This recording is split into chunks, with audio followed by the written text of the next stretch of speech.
Stephen McCollum. Regardless of what Dale says, you're stuck with me for the next 2 hours. Of course, you know him as 17-year NFL veteran, three-time Super Bowl champion for your Dallas Cowboys, drafted by the Bills, was at the Raiders for a cup of coffee. Then he went to the Ravens at one point at the end of the career, called out from the couch. Dale Hillestrace here, everybody. Stephen, good morning. You started this show off on a wrong foot, on the left foot. You actually asked who's going to be down first, Suns Whoa. I didn't ask that. or the D-backs. He asked that, folks. Suns start at 6:30, which will be about 6:35. Kobe, did we record early? Did we start recording early? D-backs start at 6:40. Who's going to be down first? Good morning, Stephen.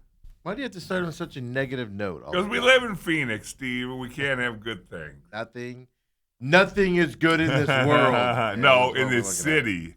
Oh, the whole world. Hey, why can't we be playing San Antonio?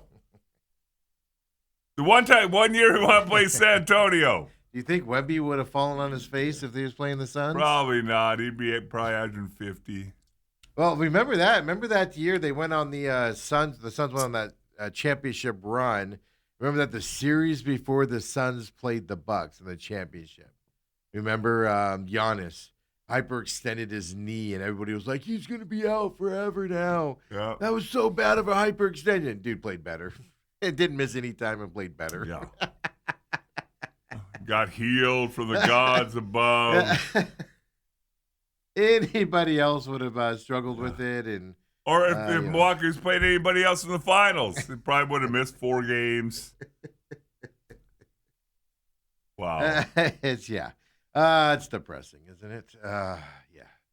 I do have a comment here that says, Steven, you might want to keep Dale away from the angry Patriot.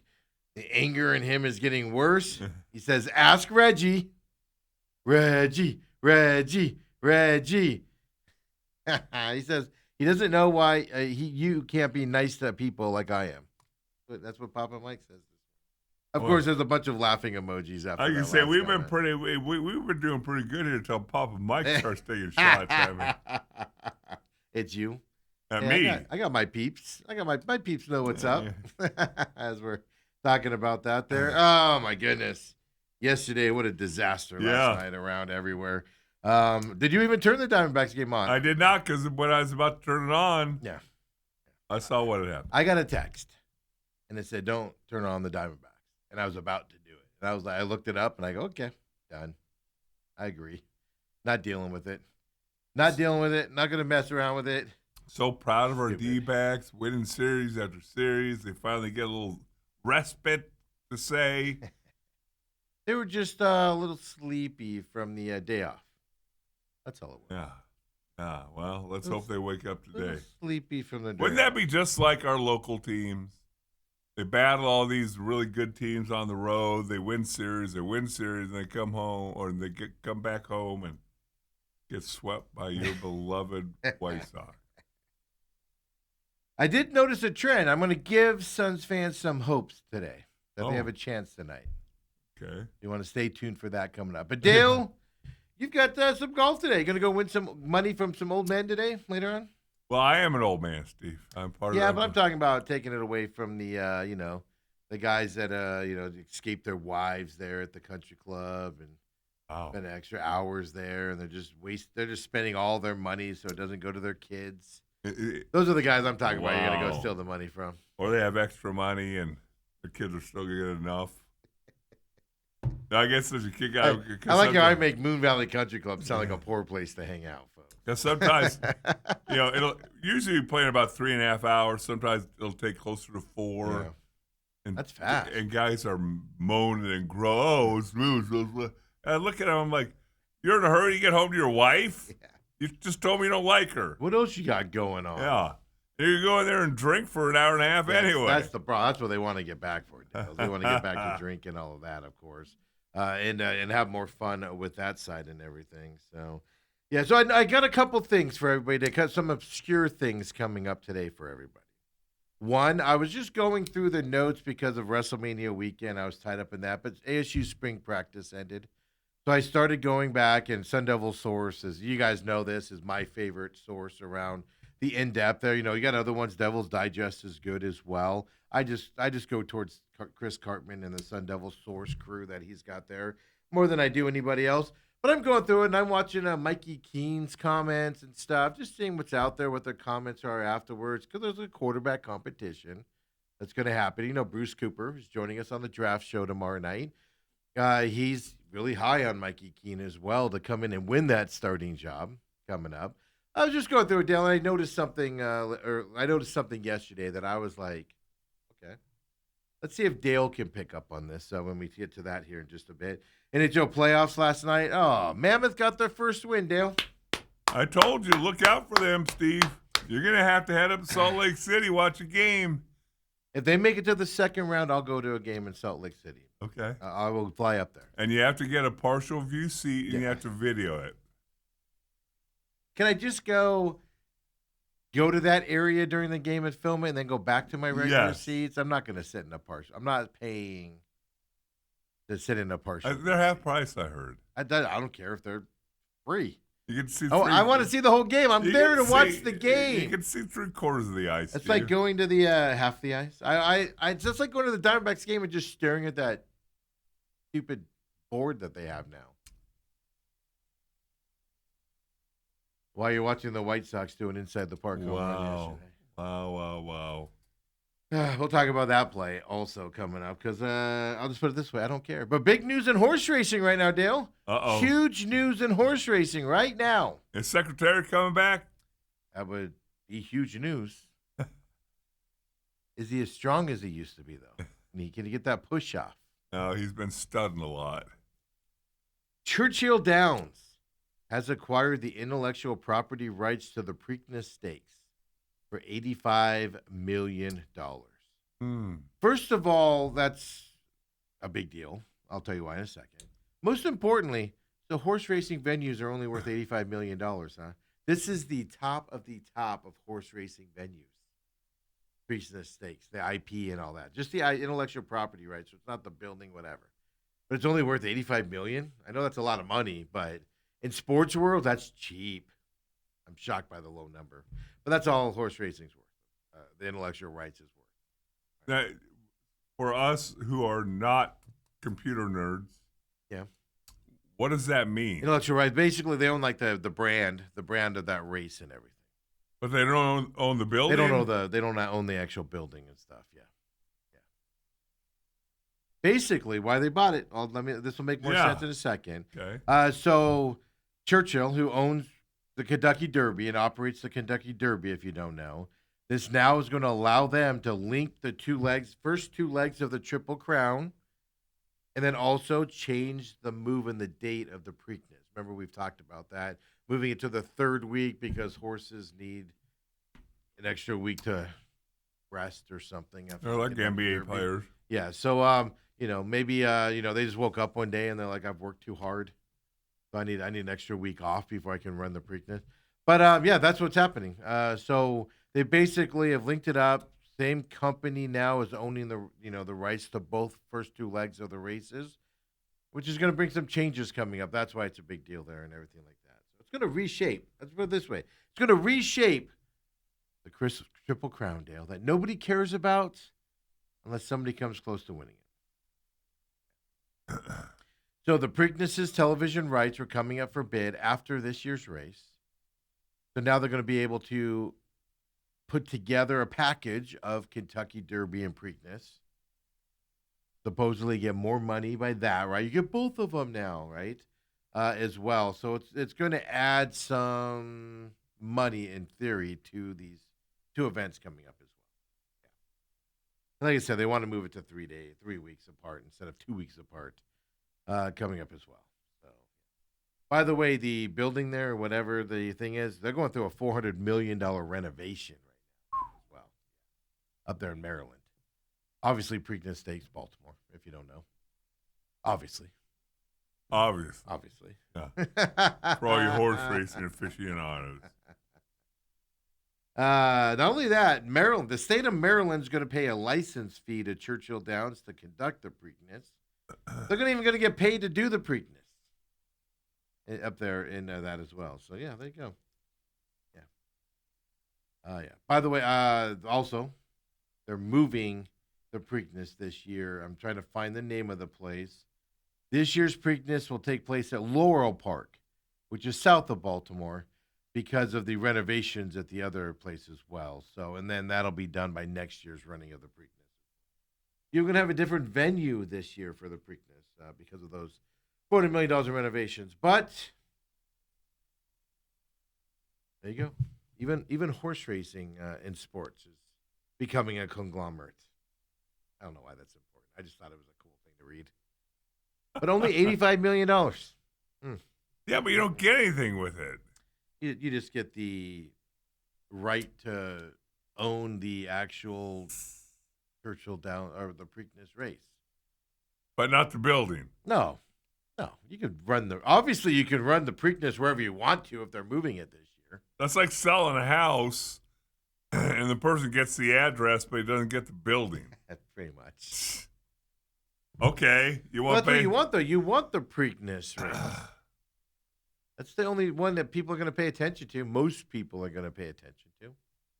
It's only $85 million. I guess you could say it's a lot of money, but that's all the Preakness race is worth, $85 million, because that's what they're buying it for. To me, that just seems like a low number in today's day and age of sports. It seems like a low number in my eyes. So big news, horse racing. There you go. Look at that. Sounds good. News you'll only find here on the main event, folks, as well. Okay. Dale, how was your night last night? We had a birthday party for young Beckett. Man, you guys have so many birthday Well, parties. That's like the 7th birthday party for these grandkids of yours. How many do they have? It's been crazy. Actually, yesterday was her actual birthday. Oh, so you have the pre-birthday party Yes. leading up to it, Yes. and then you have the actual birthday party on the actual date. Of which they're still opening presents from their birthday party. I said, Brooke, no more gifts. You're like, I can't afford it. No. We can't afford gifts anymore. This is getting ridiculous. It is. It's silly. Well, that was good. Where was that one So at? then What bounce house place was this one? Well, no, Hillary wanted to go all the way down to Oregon Stop Pizza. And Mason, you came to my neck of the woods? No. I talked Hillary out of that. Oh. I said, why don't we just go to Peter Piper? Kids love Peter Piper. I've never been to Oregon Stop Pizza. Really? Ever in my life. And I didn't grow up in that neighborhood, but I grew up close to it. That's Okay. it. What, Stapley whatever. Stapley-ish in Southern over there in Mesa. I grew up down in Dobson area, so Dobson and Guadalupe area. How Dobson, far is LA. that away? 15 Yeah, minutes? 15 minutes. Yeah, I've never. Even this, my office, the office that I utilize a lot is right there at Gilbert and Broadway, right down the road from there, and I still haven't stopped. I drive by it all the time. I've never had Oregon Stop Pizza a day in my life. I just know there's a giant organ in there, and the guy that was the organ player for like 30 years just died a few years ago, and that was a big story. And I was like, oh, maybe I should go check that place. And never been. So you could have told me how it was, but you went to Peter Piper instead. Yes. I've been to Oregon Stop, though, a couple times. Have you?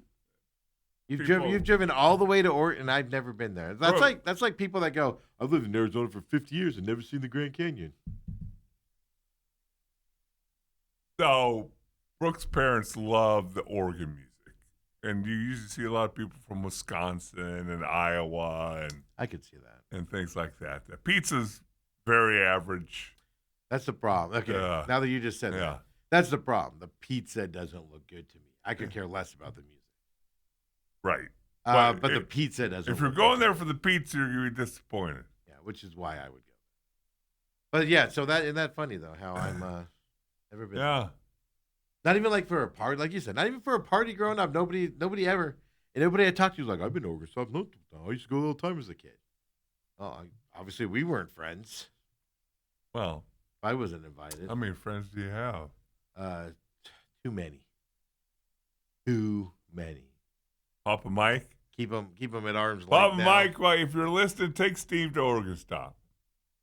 He doesn't live here. Oh, he doesn't. No, he doesn't live here. Autumn, take Steve to Oregon Stop. Why would you have Autumn torture me like that? Because you'd be down there and you'd love to do some of the dances that they do, and They dance in there too? oh yeah, their little dance floor. Who dances? The people? Yeah. The crowd? Yeah. So You could dance to organ music? Does he play like Jay-Z or something? No, but they play some upbeat stuff. I've never danced, but the kids like to dance. People dance in there? Oh yeah, I have even less interest to go now. all the old people. So what do you do? Well, it's probably all that's in there. I'm not gonna lie to you. It's probably worse than going to the old folks' home, you know. But so you walk in. Just so you know, you're closer to the old folks' home than you are Oh. to kids' birthday parties. Well, that's literally and figuratively. There's a giant one like less than a mile from my house. Yeah. Try going to a restaurant out by where I live, Dale, at like 5:00. Tell me who you're sitting with. It's amazing. You're not old enough to get the 55. No, an but older I discount. feel like you should give it to me if I'm there that early. Hey, my brother, who's only 52, this happened about 6 months ago, sent me a little receipt. He got a 55 and older discount, Yeah, I'll take it every day of the and week. he's not 55 yet. I don't care. I'll be 55 for those purposes. Give me that 10% off, baby. Early bird special. Oh, you know what it's like to get those discounts. Yes. I used to know somebody. Well, I still know them, but I know somebody. I don't think they fight anymore, but they used to fight it. It'd be like, don't give me the discount. Like Oh. they'd fight it just because they were like, just stop giving it to me. I don't want it. I don't think they do it anymore, but it was funny for a while there that they did that. But Dale, here's the serious thing. I'm going through ASU stuff yesterday. Spring practice. Oh, okay. Like I said, some quarterback side, talking after spring practice, all of that stuff out there. And then they did an interview. If you guys remember, right, the Delaware running back transferred into Arizona State, and there was like a big hubbub of one of those NFL running backs. I think it was Clinton Portis. Had recommended him to ASU and all of this other stuff around this kid, transferring here and stuff like that.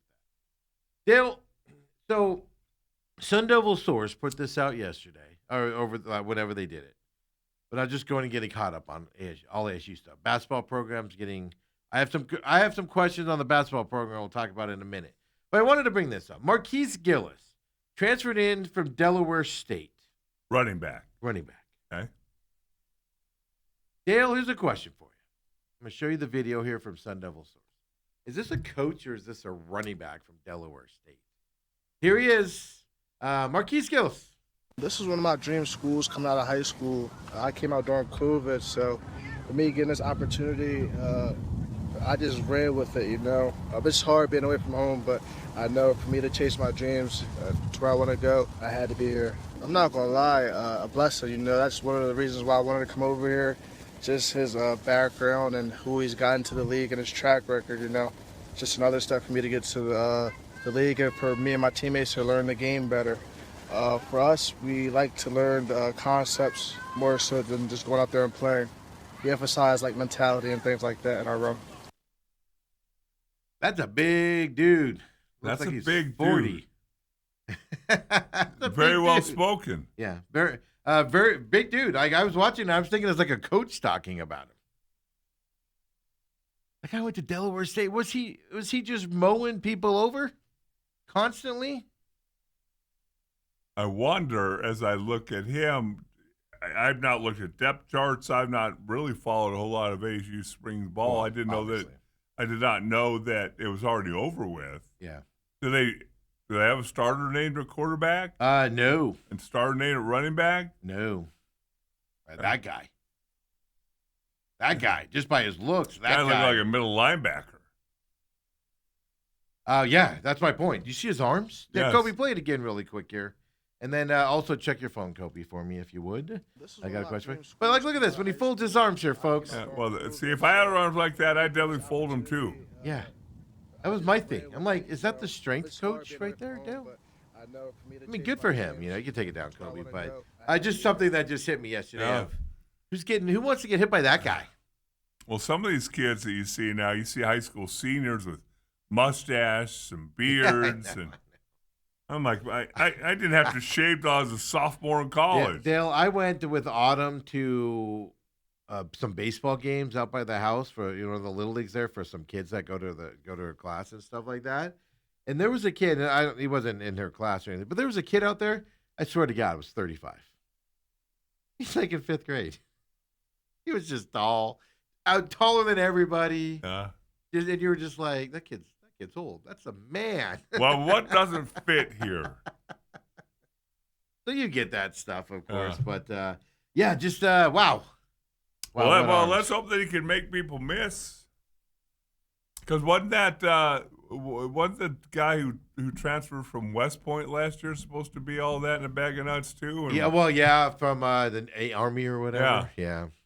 And we never really heard a whole lot. That's from the it. problem is, will it work out? But I don't know, it just struck me as funny when I saw it with the sound off, and I was like, oh, a coach is talking about this kid. Oh, that is the kid. But I also remember, I think it was Clinton Portis, if I remember right. I could be wrong. But he's coached there at Delaware State. But I remember them making a big deal of how this guy was dominating at that level, and I can see why. Yeah. Because the other kids playing Delaware State are probably a fraction of that size. It's amazing when you say it because 2 years ago, when I was at SCA, we played this team, Santan Valley. No, not Santan. The team was over on the west side, far west side, by the nuclear power plant. And I can't remember the name of the school now. But he's a dominant 2A player. What are you looking at? Well, no. I was going to say by the power plants, you like all that nuclear juice. Yeah. Well, I'm thinking Godzilla. not all of them were blessed with whatever the nuclear juice, but this kid was. And all of a sudden, you're talking about Tonopah Valley. Yeah, Tonopah Valley. I know who you're talking about. And he was just all that in a bag of nuts at 2A. You guys played him that one year. Yep. And then the following year, I did a game at Liberty, and he had transferred to Liberty, and he just kind of fit in. It's amazing going from 2A. Just watch him. He just walked by you, and you're like, oh, look at that short little guy right there. Oh. But and I'm saying Delaware State's kind of like 2A, Yeah. and ASU's 6A. So let's hope that transfer. Yeah, but that was my whole thing. Was just like, whoa, Yeah.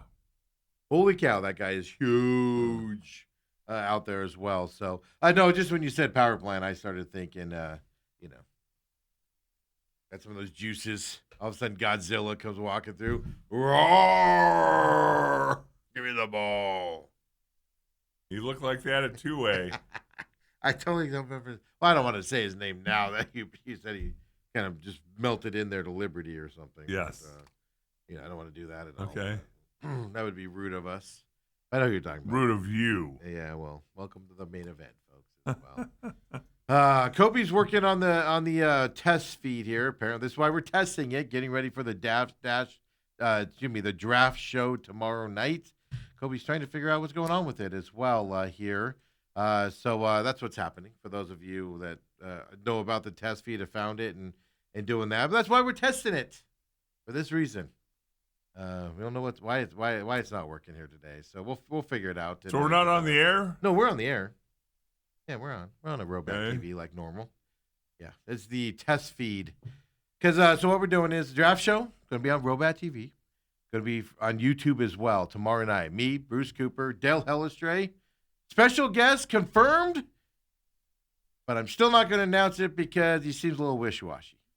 He is very wishy-washy, especially at this point in his life. Yeah. So like yesterday, he's all like, "Oh man, and I was like, all right, so he's not going to make it. Cool. That's fine. Whatever. And then you ask him, and he's like, oh, I'm totally going to be here. I'm like, wait, what just happened? He happens to be a very big Pittsburgh fan.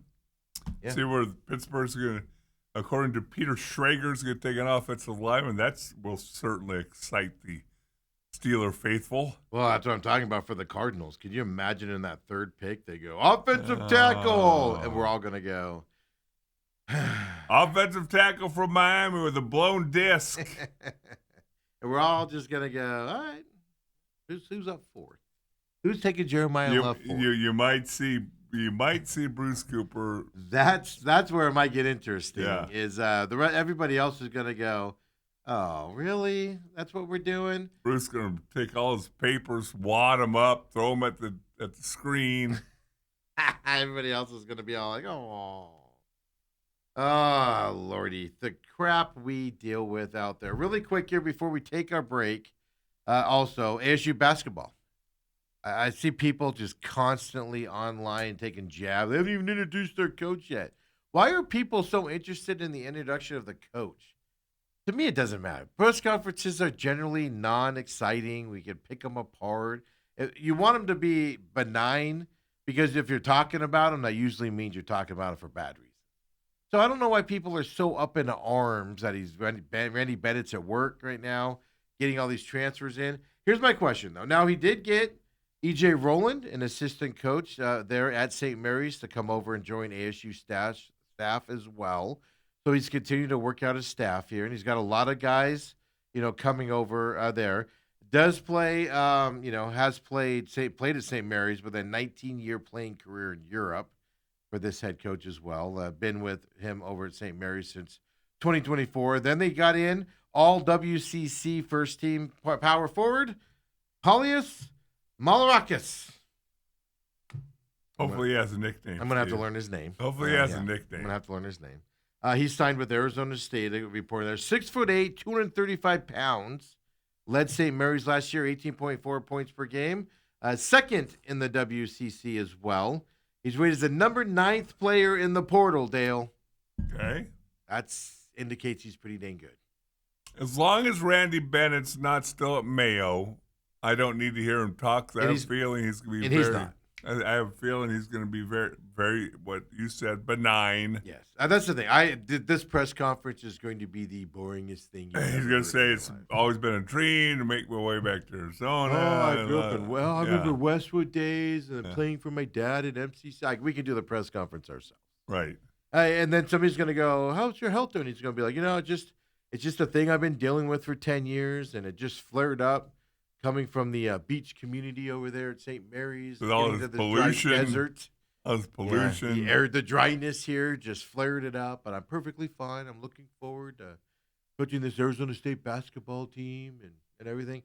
It's going to be benign, but everybody's losing their minds about it out there and everything. But he's getting guys in here. But here's my concern. He's also getting a lot of guys that played in the WCC, West Coast Conference.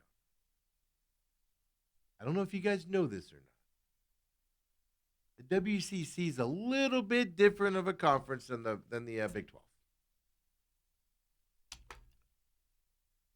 How's it going to translate? That's what I'm curious about. Now, I will say this. I'm excited. We're getting more excitement now they just got the number 9 kid in the portal.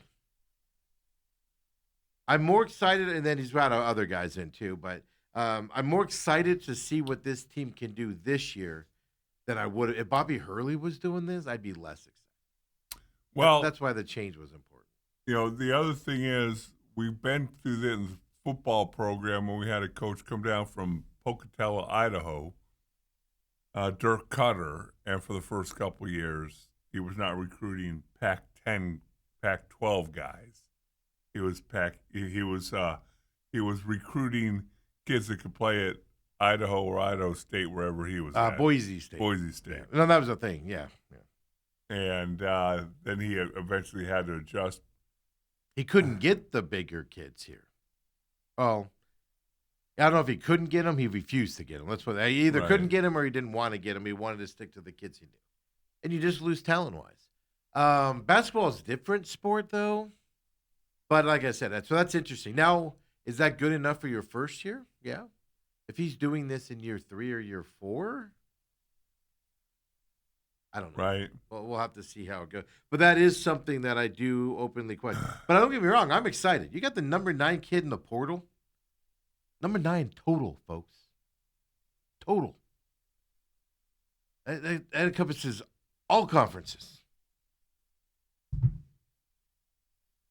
But yeah, so I don't know. Yeah, hopefully he got the right number 9. Yeah, that's the thing. Well, Bobby Hurley, we know, be like, all right, that kid's gonna flame out by October, November. Well, how many 5 stars did he get? And it's always the wrong 5. Yeah, there's always guys that didn't want to play. Yeah. He got the wrong Bagley, remember? Christopher, who only cared about his pro prospect. Boy, how's his prospects happen out? Boy, what did his pro career ever turn into? Yeah, that's the thing. So, but again, I think Bennett, give him a year or two, and I think that he will be a solid basketball coach at ASU. Yeah. I also think it's interesting.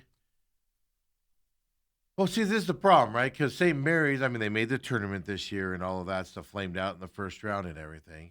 So we know what these kids can do.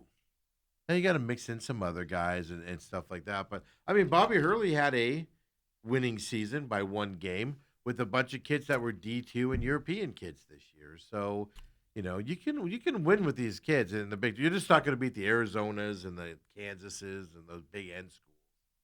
But if you can beat the teams as opposed to like UCF and stuff, you'll be all right. But Right. So there you go. But I don't understand that just the people just losing their mind. And it hasn't even spoke yet. Is he even alive? Why are we paying this guy for? It's going to be the most boringest conference you've ever seen. Isn't it so ASU, though? The hire coach, there's a tad bit of excitement. And I think there was excitement, except for the age kind of tampered it down for a lot of people. And then they schedule a press conference. That's the problem. And then he's in the hospital. And If they everybody's didn't gone. schedule that press conference and have to cancel it, I don't think Right. people would be losing their mind. You could pass that off by going, he's getting into the transfer portal. We'll do a press conference when things settle down. It's the fact they scheduled it and had to cancel it because of the medical issue. That's even I'm like, ooh. That's like putting a guy in the lineup. That's like putting Ketel Marte in the lineup and then scratching him right before the game because his back hurts. Would you stop? Stop putting him in the lineup. Don't Would you schedule the press stop? conference. Don't schedule it unless you know he's going to be there. But that's so ASU. I got Dale uses it like a verb. Yeah. Hey, yeah. hey, did you ASU? Yeah. Uh-huh. I do have some draft stuff. Robert does chime in here as well. I'm a mess today, folks. But Call My Business is coming up at 11. I had a conference call this morning I had to take care of. Couldn't get out of that at all. So Robert says, I guess now we have to root for the Steelers to make a bonkers pick for the offensive line. I think he knows who the special guest is. That's what I'm saying. Unless you said, did you say it earlier? Did you say it? I've said I don't think a we name said the just name. because, no, I'm not. I'm just saying. He's scheduled to show up. He's committed to being here. Until the big Bronco drives up. Yes, until he walks through that door, I'm hesitant to announce that he's going to be on the program. Not because of any other reason than. He's a little flighty. Yeah, sometimes. he can be that way at times. Not necessarily a bad thing. It's a random Thursday night. Yeah. Is what we're dealing with here more than anything. But he also said, Robert says, you said huge news in horse racing, and I wondered what the horse did Baffert off now. What I think he means is what horse did Baffert off now. I agree. U of A, horse killers. Why did I not know that was coming? Yeah, U of A. They own the Angels, who suck every year, and they got Baffert who kills horses for no reason. Your University of Arizona Wildcats. Come on back, folks. Main event. Ah!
And we're back here. The main event. Sorry about the rolling of the commercials there. We got the test feed up, though.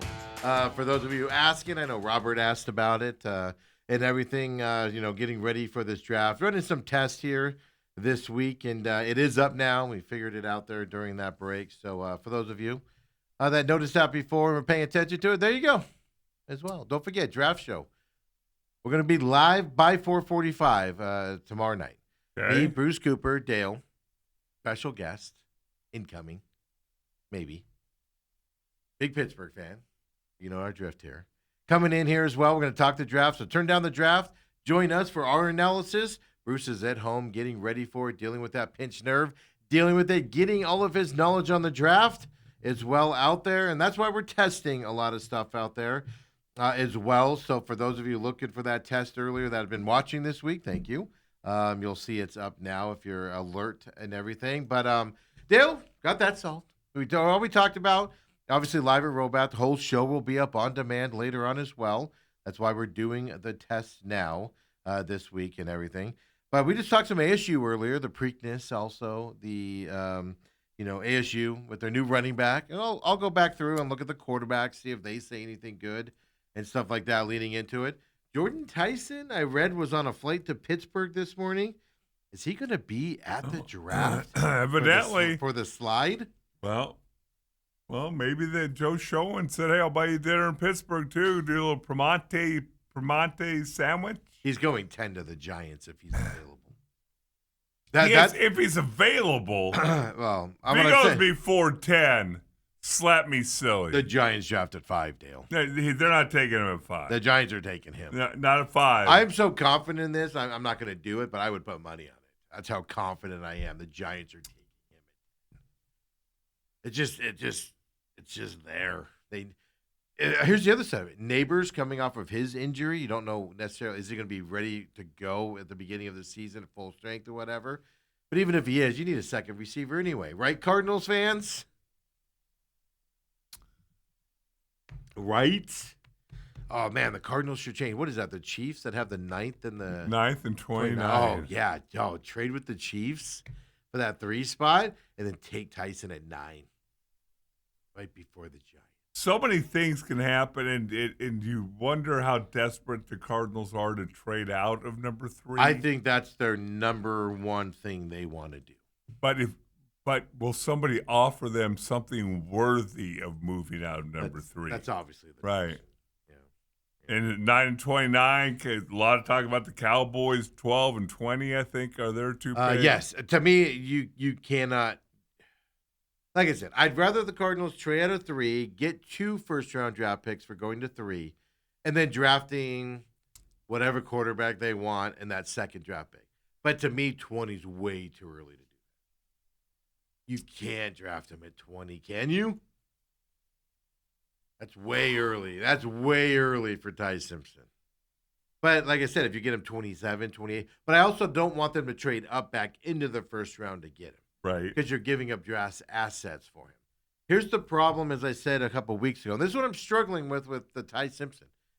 You draft Ty Simpson this year, whether you move up for him or you trade your 3rd pick and he's your 2nd pick there, you're signaling he's your quarterback of the future, which takes you out of all the running next year. Isn't that what they're doing this year, though? Right? We just went through a 3-year rebuild, and they're selling us on, oh, it's another rebuild year, but we're eyeing next year to be good, and blah blah blah blah blah blah blah blah. Well, taking Ty Simpson this year, it kind of takes some of the steam out of that because you have some good quarterbacks. And I'm not talking Arch Manning. I'm actually not a big fan of his. No. But other guys out there is what you're kind of looking at. So. But that's why you have your scouts and your team that is looking at those quarterbacks for next year. And if you're not impressed with any of those guys, again, I'm a little bit like you. Arch Manning, I mean, if I have a top 5 pick, am I using it for him? Somebody will. Oh, yeah. Am I? Yeah. Probably not. Yeah. And so if you're not super impressed with one of those guys and you're kind of okay with Ty Simpson, you can get him late first. You better be more than okay with him, though, is my point, if you're getting him in the first round. Well, you already got A second rounder, you can kind of pass it off like, oh, we thought he'd be the guy, but didn't work out. Oh well. Well, you got your starting quarterback holding out of voluntary workouts already. Yeah, Papa Mike says, good morning, gentlemen. He says, okay, now I know why you weren't here at 8 a.m. Yeah. Yeah, Robert did signal the bat up that it didn't go up and everything. And Kobe was able to figure it out and got it up and running and stuff like that. So, What like would I you said, do without Kobe? well, we wouldn't be on air right now. Kobe's like the linchpin. He's I know. the oil. Well, that's what people don't know. Like, all the great in front of camera people are all jerks. We've had this conversation before. The egomaniacs. This show goes because of me. Make no mistake about it. Kobe wasn't here, Dale. We ain't here either. We might be here, but we're not going out to the masses. Well, what I was always told was those egomaniacs usually wear maroon shirts. those boy, what? I thought you were going to get Kobe a microphone. I know we got to get it. Yeah. Dale, I've been busy. I had a WrestleMania draft show this week. Jeez. You're gonna put another couple commercials in so somebody in this room can go potty between commercial Oh breaks? no, that's the only reason I haven't done that yet. Just yeah. Yeah, no, we only loop it for me when we're working on the stream there, the other stream and stuff like that. Yeah. No, we had to use it. I mean, normally I would just let the stream go, and just be like, all right, we'll fix it later.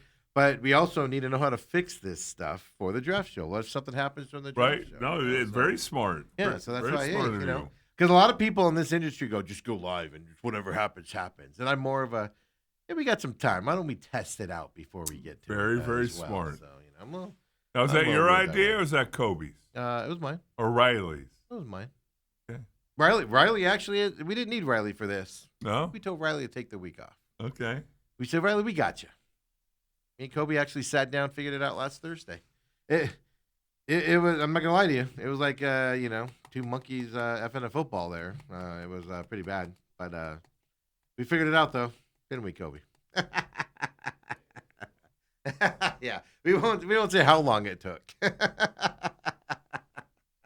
But we figured it out. There was some Googling, maybe some crying. There was some tears. I had some tears going there for a moment. Yeah. Oh. Some things being thrown. But we eventually figured it out, Dale. I'm happy for us. Speaking of Pittsburgh, though, with the NFL draft. Yes. Interesting stats here around the city of Pittsburgh, brought to us by Yahoo this morning. You ready for this? If you don't know, the Pittsburgh Penguins in the NHL are 0-2. They lost both their games at home to Philadelphia. Okay. So now they're going to go on the road down 0-2. Good luck, right? There.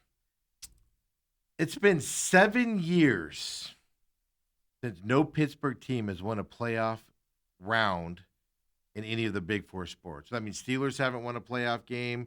Penguins haven't won a playoff series. Obviously, the baseball team, the Pirates, haven't won a series either in anything like that. First time, well, it's happened last time. Okay, let me be fair. They haven't won a playoff round in the Big Four since 2018. It's the longest drought since before the Penguins were formed, and that was back in 1967. Really? So everybody talks about how great the Pittsburgh teams are. Pittsburgh's such a great sports town, and oh my God, Pittsburgh is amazing, and how their sports teams perform. Yeah, they're literally Arizona. Well, they're worse than Arizona. They don't have a playoff win since 2018. Oh, Here's my point. At least they have 4 sports. Who was the team that has the most recent first-round victory for Pittsburgh right now? You have the Steelers, the Pirates, the Penguins.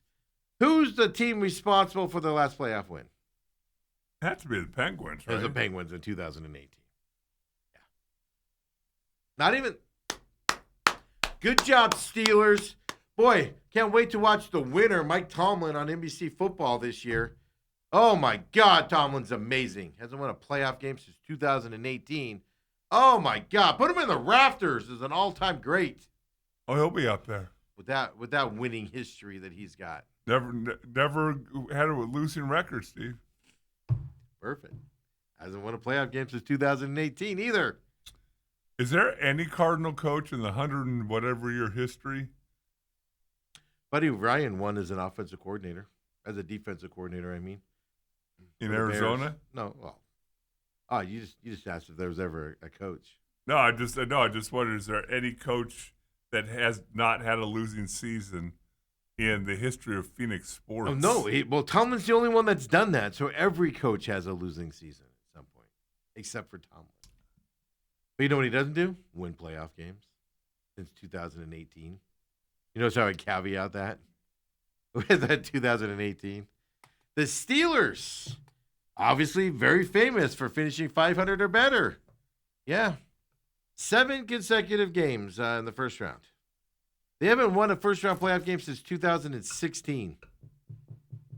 That's a long time. They beat Alex Smith and the Chiefs that year. Yeah. You guys remember Alex Smith played for the Chiefs for a while? Got traded after that. The Pirates haven't made the playoffs since 2015 for those. A lot of people think it's longer, but that is the longest drought in the National League, is the Pirates, 2015. Everybody else in the National League has made the playoffs since 2015, except for the Pirates. Yeah. I think it will. Go Pittsburgh. I wonder what the weather's like in Pittsburgh. I'm sure it's indoor, isn't it? No. You think that many people are going to show up? Yes. Did you see? I didn't put. I just now put together this stupid. Did you see they're doing that big promotion with the number 57, and it's Heinz, and he's getting a free like lifetime supply of ketchup and stuff. I just put it together because don't they play at Heinz Field still? Isn't that Heinz Field there? Is it? Yeah, that used to be. I don't know if it still is. I don't pay attention to Pittsburgh. They're a bunch of losers. Wow. So our special guest will not be joining us after this conversation. So Pittsburgh, PA. Dale's looking up Pittsburgh. Tomorrow, Thursday, 55 degrees for the low, 77 for the high. Oh my God. 77 on Friday. Just imagine the stench there from those people. 50% chance of rain on Friday and 90% on Saturday for all those. Nobody's showing up for the third and fourth round. People do. I know they do. The sycophants. Come on. Us fourth rounders are key components to building football teams, Steve. Okay. All right. How so Pittsburgh's down 0-2. The Penguins are down 0-2, and they lost 2 at home. What are their chances of winning this series? I looked this up. Probably 0.6. The Flyers are 18-0 all time when leading 2-0 in a best-of-7 series. They don't lose. They do not lose. And especially when you win the first 2 on the road. That's the thing, and they're coming back home now on top of it. So your odds are, if it's not 0, Dale, how close to 0 can you get before you have to look at that side? So there you go. It's just some little odds and ends there for you. Don't forget, draft show tomorrow night, 4:45 p.m. will be live. YouTube, Robot TV as well for you. Come and join us. Bruce Cooper's getting everything ready. I've been hard at work at it. Dale's all, you're ignoring this, and you didn't do this, and you didn't do this. Yeah, because I'm getting ready for the draft show, folks. It's going to be a blast. Come and join us. Everybody else is going to make you wait until Friday to hear their draft analysis and break it down on Friday morning. You'll already have all the knowledge right here on this program. It starts at 5? The draft starts at 5. So we'll go live 4:45, do the introductions, get Bruce's thoughts on, I'm trying to figure out how to set him up for whatever happens at 3 with the Cardinals. Because if it's not Love, he's going to lose his mind. And so they're doing something different this year with the first round of the draft, only 10 minutes? My favorite, here's the question of the day. Do the Raiders take 9.5 minutes before they make their pick? Because I hate how teams do that at the first pick. Well, you want your logo up there. You want talk. You want them talking about you for 9 minutes. Yeah. But it's just like, dude, we know. And then the guy's going up there, trips and falls, Wemby's himself. Mendoza's not even there, Yeah. so it's not. So you're gonna draft him, and they'll cut to his thing at home. But like everybody in the place is just gonna be like, all right, number 2 pick, let's go. Who Not was even that? here. Was it Minnesota who waited too long Yeah, to get the their clock pick ran out, in? and the team behind them, ran to the podium to Yeah. get their pick in ahead of them. Yeah. Yeah, I'm pretty sure that was Minnesota that slacked around. That was what was that the Mike Tice years? Mike Tice, was that guy's name? Well, he coached there. Yeah, I think it was those years with him.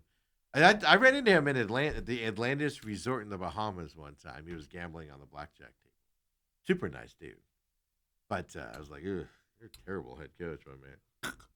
I'm sure you walked by him and went, "Hey, he's trying to get that draft pick in." I know. I wasn't doing this back then. I would have never. Nowadays, I do it. But I know somebody was playing blackjack with him too, and he was dropping a lot of money. I think it was closer to the end of his coaching career, so it might have been one of those whatever type moments. Hey, I just looked at the Major League Baseball standings. The Pirates are 13-10, They're playing really well. They And have they- and they they're- have 2 young studs on that team. and they're dead last in the Central. Mhm. That's crazy. And they just switched to dead last, so they were like in 3rd place because the Cubs were in last place. St. Louis was up there in like 1st or 2nd for a while there. Now those teams are coming back to earth a little bit. My Cubbies have won 7 in a row. Well, that's because they've been playing the Mets. Boy. Mets have lost 12 in a row Boy. now. Boy. Not only are the Mets losing, though, folks, if you're not watching the way the Mets are losing, over the weekend they had a big lead and blew it in the 9th inning with their closer, blew a big lead. Yesterday they lost decimating fashion. It's not just that they're losing 12 in a row. It's how they're losing 12 in a row. It is just hard. If it wasn't the Mets and the New York fans, you would feel sorry for them. And it's not like they're going cheap and all that. Yeah. They're spending Yes. money. They're trying. But yeah, no, that whole the AL West and then the NL Central are going to be interesting divisions to watch for the rest of the year. If you're not watching them, you're missing some good baseball. Actually, their last win. Who, the Pirates? Yeah. No, the Mets. Oh, the Mets, yeah. Their last win.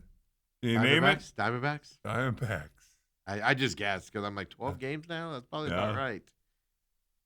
Yeah, but they lost that series too. Yes. So they won the first game of that series, if I remember Yes. right, and then lost the other 2. Yeah. And then everything since. Yeah, but yeah, no. Recently, that's what's amazing. The Pirates that's right. The Cubs and the Brewers were in last place in that division. It went Reds, Cardinals, Pirates, Brewers, and Cubs just end of last week.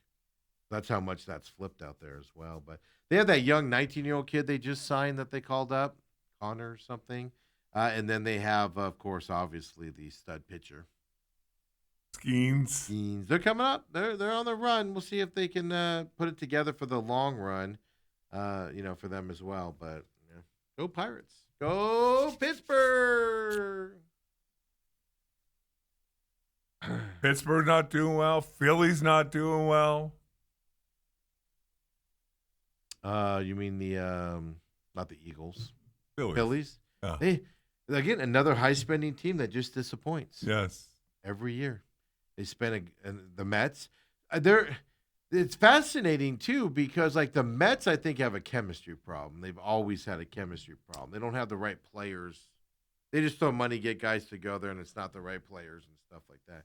The Phillies though have guys that I'm not saying they're great guys, but they have guys that just are very similar, and you would think they would play better, and they always just falter.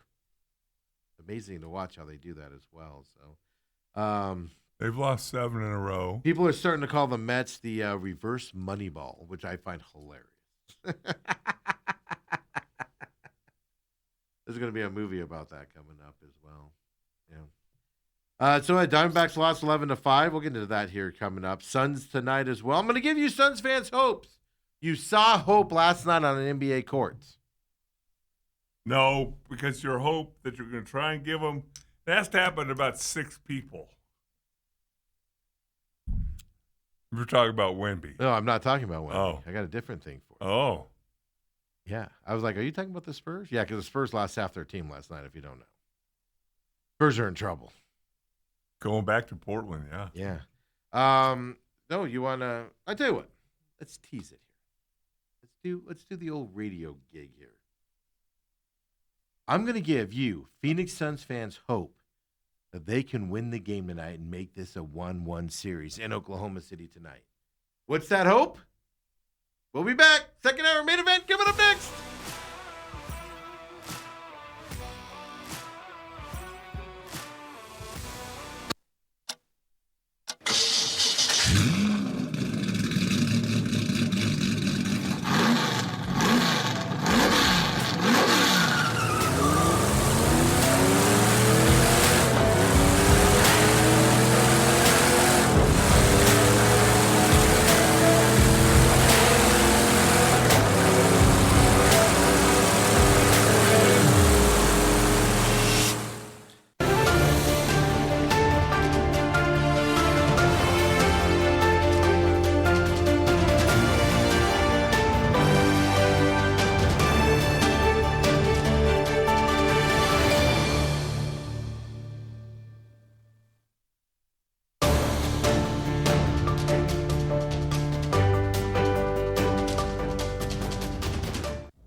And we're back. Your second hour main event. Dale Hellestrae, 17-year NFL veteran, folks. I haven't moved since you left us with that tease, Steve. And I'm Stephen McCollum, your humble host here on the main event. Suns Thunder tonight. ESPN. You do not need a streaming service to get it tonight, folks, Okay. as well. Coming your way.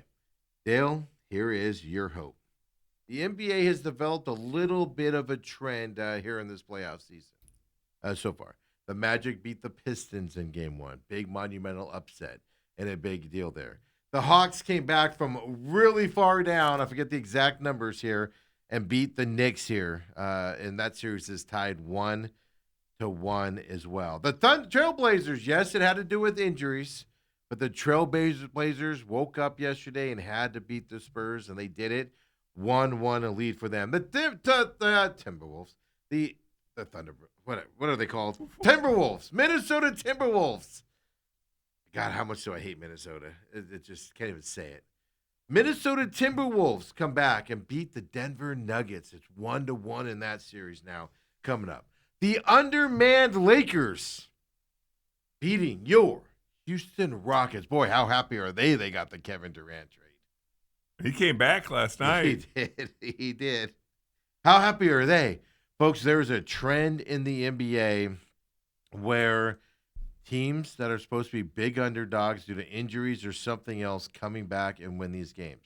I'll give you some more hope. Last night, by itself, your Philadelphia 76ers, speaking of Philly, which we did. We were talking about Pittsburgh, but still. Philadelphia 76ers came back from a 32-point Game 1 loss to the Celtics. Well, who else lost by 30-something points in Game 1, Dale? Your Phoenix Suns. The 76ers came back, 32-point loss in Game 1. Beat the Celtics last night, 111-97 as well. A guy named VJ Edgecombe. Go ahead. Who dominates this game and gets them to it. Look for Grayson Allen. Look for, who's your favorite player on the team? The other kid? I just forgot his name. Gillespie? Gillespie, thank you. Look for Gillespie. There's going to be somebody equivalent to VJ Edgecombe going to dominate this Suns game tonight. They're going to rebound from this 30-point plus loss in Game 1. It's written in stone. The NBA has decreed it. This is what's happening around the league. Happened last night for the 76ers. Suns win tonight, baby. Let's go! Here's the problem, Dale. None of the teams are the Thunder. That therein lies the rub. Yeah. By the way, VJ Edgecombe, he passed Magic Johnson as the youngest player in playoff history to tally 30 points and 10 rebounds in a game. Young guys do not do this in the NBA playoffs. Never heard of him. Yeah. Oh, yeah. 20 years old. 20 years old and 265 days.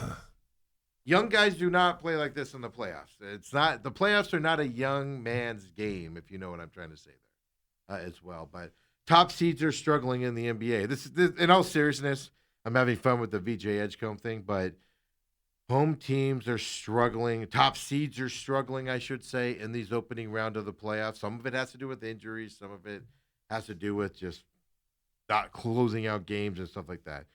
Home teams are 9-5 so far in this postseason. There's your hope. Right now, the Suns are 17.5-point dogs. There's your hope.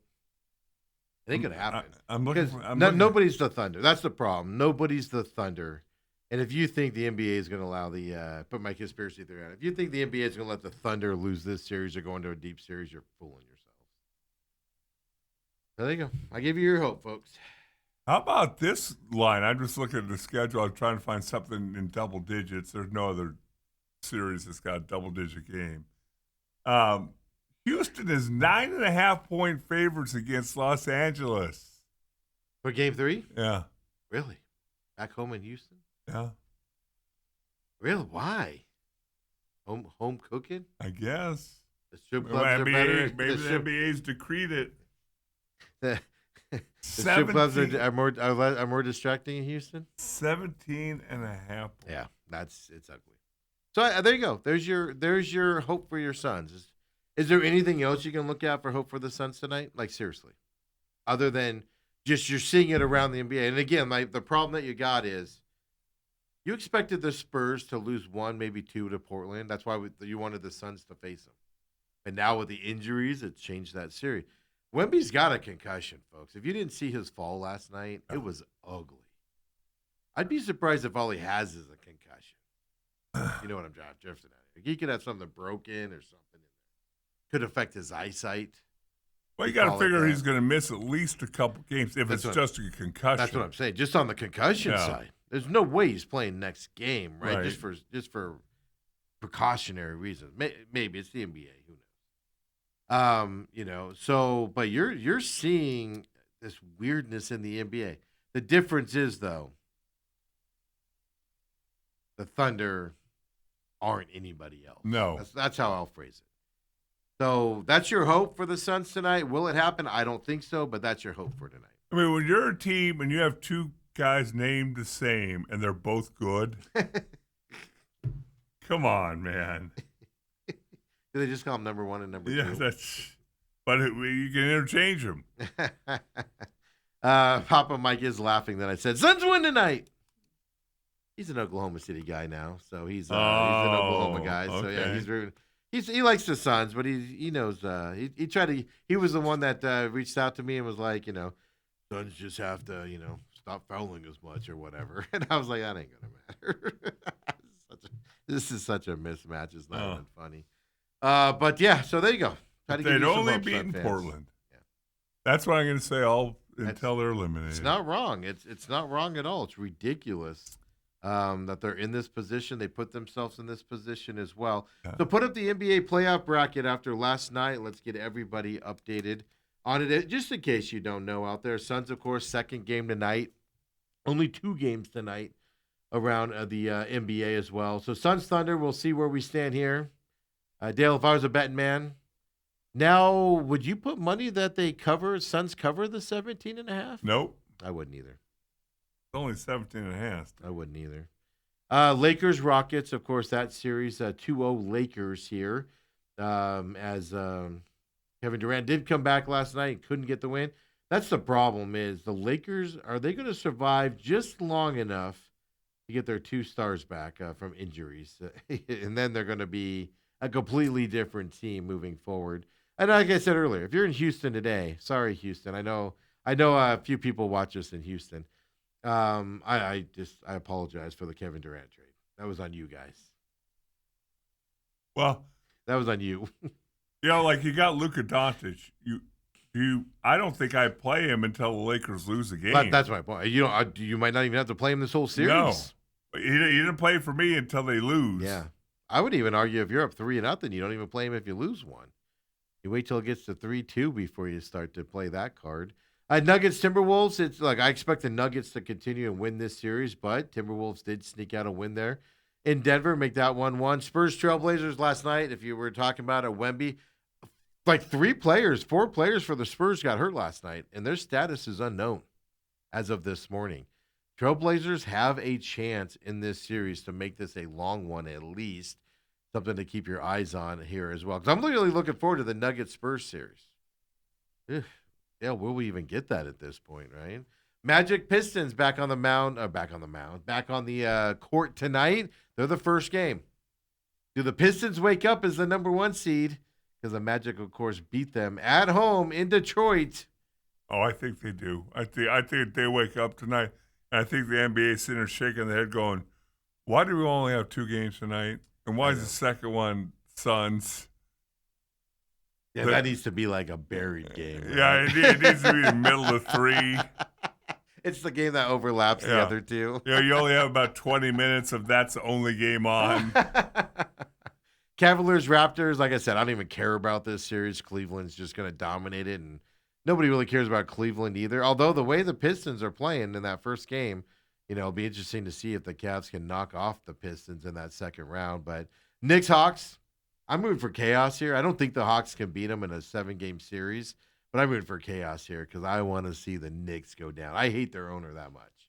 I think he's the biggest jerk on the planet, and I just like to see him be miserable, even more miserable, even though the more miserable he is, he takes it out on his employees and everything, which I apologize. But also, I blame you if you work for him at this point. It's not him, it's you if you're working for the guy. And then also Celtics, 76ers. Huge comeback by the Sixers last night against Celtics. You expect the Celtics to rebound from a loss like that, last night with their pedigree and things to that effect. So we'll see. Right. How they rebound on that side. So there you go. Your NBA update, though. It is. It's interesting because they're obviously. I think everybody's surprised the Lakers have a 2-0 lead, but they did play at home. Yeah, but that's still a shocker. Yeah. Without Luka, LeBron's leading that team right now. Which who called that? I did. Minimal flopping by LeBron right now. LeBron. The interesting thing, and this is what's going to be interesting about the Lakers, I kid you not, is Luka's going to come back at some point. Yes. What happens when he comes back? If they're winning without him on the team, like you said, you come back, that dynamic of that team changes completely. Well, Can it get messed up? But you got to wonder how much LeBron's going to have in the tank. That's a problem. Even though they're up 2-0, they need to win this series quickly so he can rest longer here for the next round. Because that's the thing, his legs are going to just go as it goes on. But I just sit there and think, and I'm joking around about the Rockets, but how excited those Rockets fans were to get. I remember just harking back to the days when we were excited Kevin Durant got here. Oh my God, this is going to be so amazing. We've improved the team. In our case, we went backwards. In the Rockets' case, they're going to be in the same boat they were last year. First round knockout. So you calling it right now? I think the Lakers are winning that series. Yeah? Yeah. Okay. Because like you said, they have a card that will flip that series, and that's Luka. And they don't have to play it. They don't have to play it at all. So if they do play it, it's going to be ugly. Yeah. I also don't think Kevin Durant. There's not enough talent around Kevin Durant.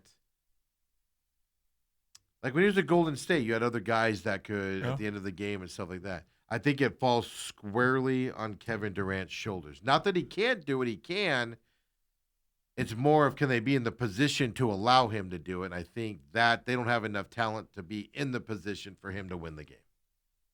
They're down too much to where he would have to take it over, and he's not that type of player. He's not taking over the last 3 minutes, 4 minutes of a game completely by himself this day and age. That's all I'm saying. That's the thing you got to remember. Just like LeBron, he can do this for a couple games, maybe. Like if he's at 42. Yeah, he's down. You're down by 1. You give the ball to Kevin Durant, he's going to go win you that game. Right. you're down by 7 with like 3 to go, and he's got to do the run for you. It might happen one game, but it ain't happened multiple games anymore going forward for him. And Dale, before you take off today here, of course, I'll get you updated on the NHL. Mammoth got their first postseason game ever win last night against your Vegas Knights. Dale, I'm disowning them now. First loss in Tort's coaching career with the Knights. That's crazy, isn't it? It really is. And one in Vegas as well. I was impressed. I'll just say this with you here because you mentioned it yesterday. Because I kind of questioned the way that first game ended. I was like, all right, the veteran leadership of the Knights are going to go out there and be like, all right, let's stick it to these young. Right, we punks. talked about that. Yeah. Yeah, the opposite happened. The Mammoth came out, fired up, ready to go. Might just be one of those, we don't know what we're dealing with. Let's just go in the game. Sometimes ignorance is bliss. Which is, I'm glad that game was on because I didn't have to watch the Diamondbacks game last night. And speaking of that, before you get out of here, second straight disaster of a game. It's not that they've lost 2 in a row. It's that they haven't even been in 2 in a row. From the first inning, you're out of these games. Is this an alarming thing here, Dale? Should we be worried? Well, we'll see in the next 2 days. If you don't know, they lost 11-5 last night. Bad start. Yeah. Merrill Kelly this time, though.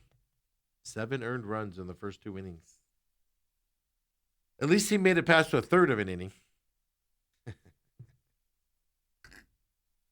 No, but I tell you what, for me, is that it's definitely got my interest peaked for this evening because you don't want to turn this into a Mets or a Phillies.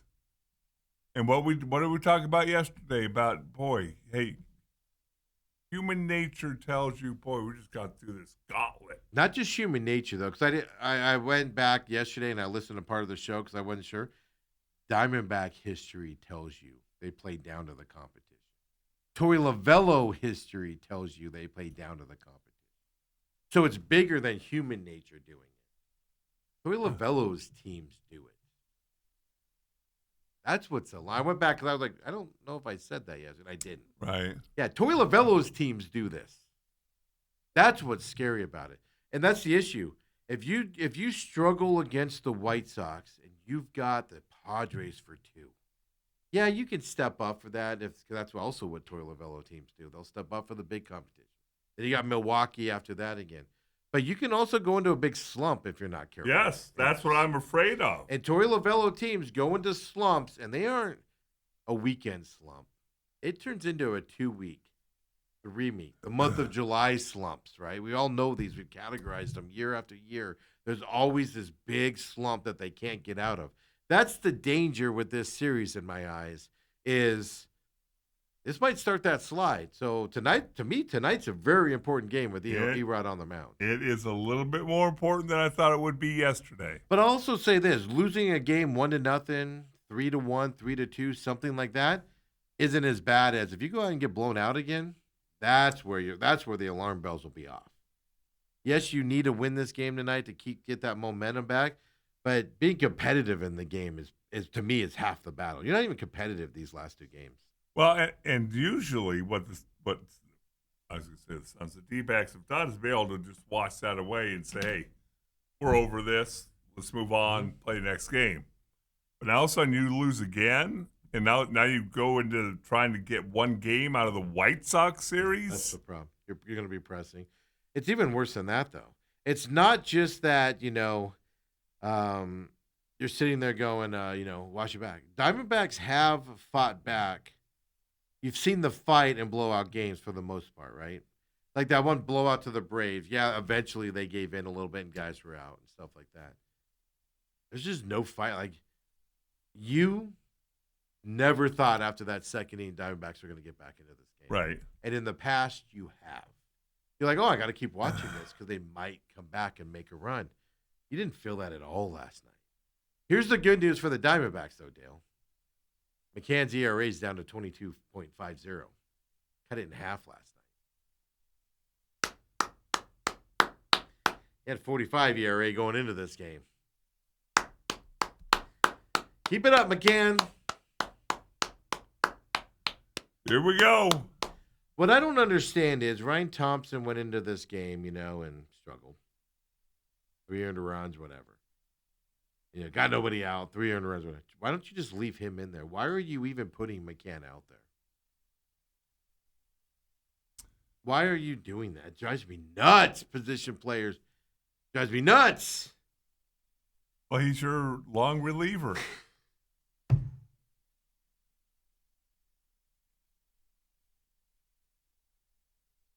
White Sox tonight, Erod.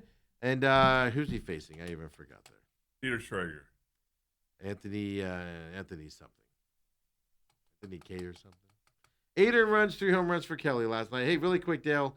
Here's Kelly after the game. Listen to Kelly after the game and how he's thinking about how his outing went. Sorry, Kobe. Do it, Kobe. Bad day. Really just a bad couple innings, bad couple batters, honestly, when you look at the total body of work. It just is what it is. Second one back. Hopefully we learn from it, we build on it, and hopefully we have another 20-something, 30-something to go. Yeah, I would say overall, obviously not up to what I'm looking for. A lot of 3-1 counts, a lot of hitters counts today. It's second start. You watch it away. Second start in the season, coming back from the IL to start the season.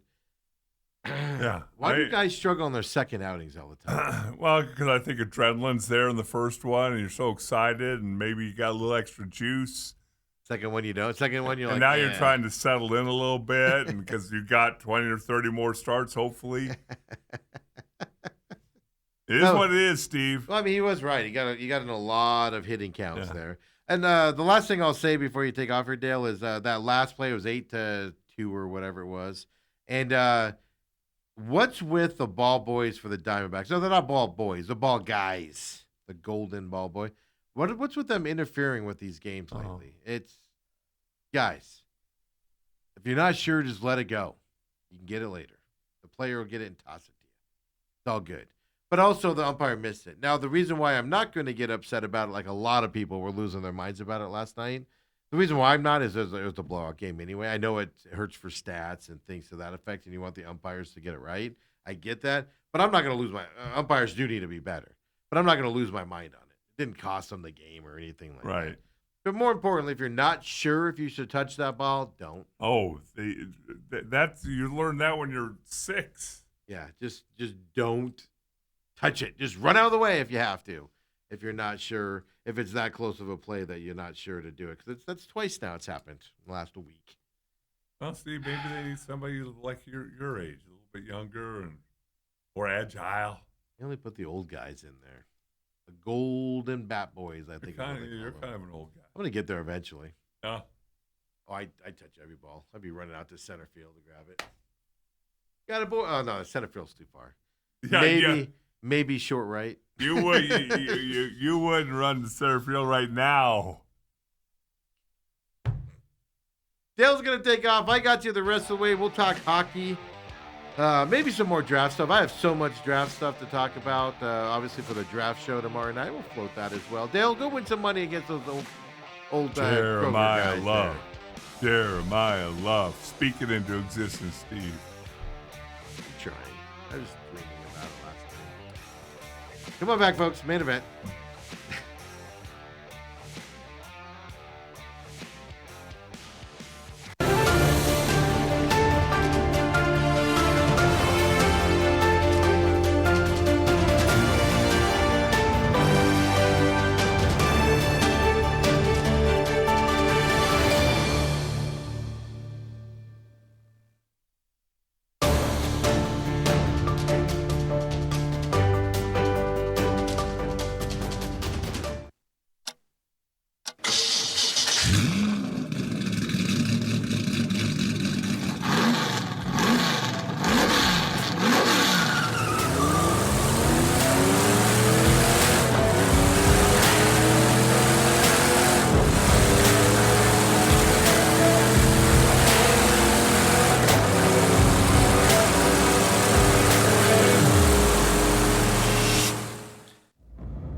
back here. I got you the rest of the way, of course. 17-year NFL lineman Dale Hillestray. Well, he's off. He's going to play some golf here today as well. He's not sweating this draft show. He knows all the linemen and everything. He's ready to go on this as well. Don't forget, I know we're plugging it like crazy. The draft show tomorrow night, 4:45 will be on air. Robat TV live here from the studios. Of course, YouTube as well. TME Media AZ is the YouTube channel there. Simultaneously, because it's a draft show, let's throw it out there. We've been doing testing all week out there.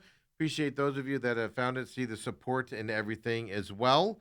With that, because we're working on a bunch of stuff to just get us out there. We see the requests.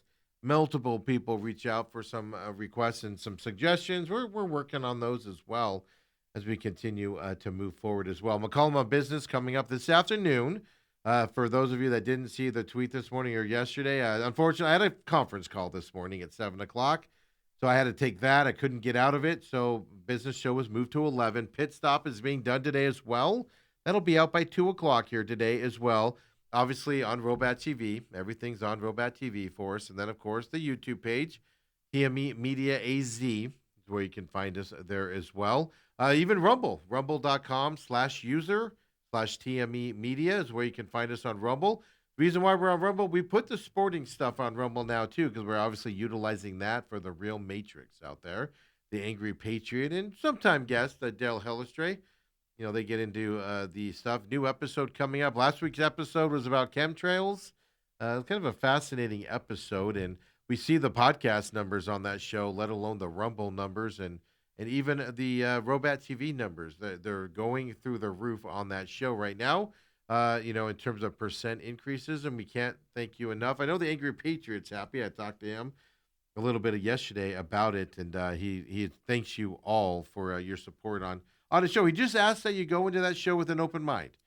He's not trying to convince you of anything. He's just putting stuff out there. Wants you to question it or not as you want to as well. But the pit stop coming up later on, so look for it either on the Rumble, rumble.com/user/TME Media, on the podcast systems, of course. The pit stop.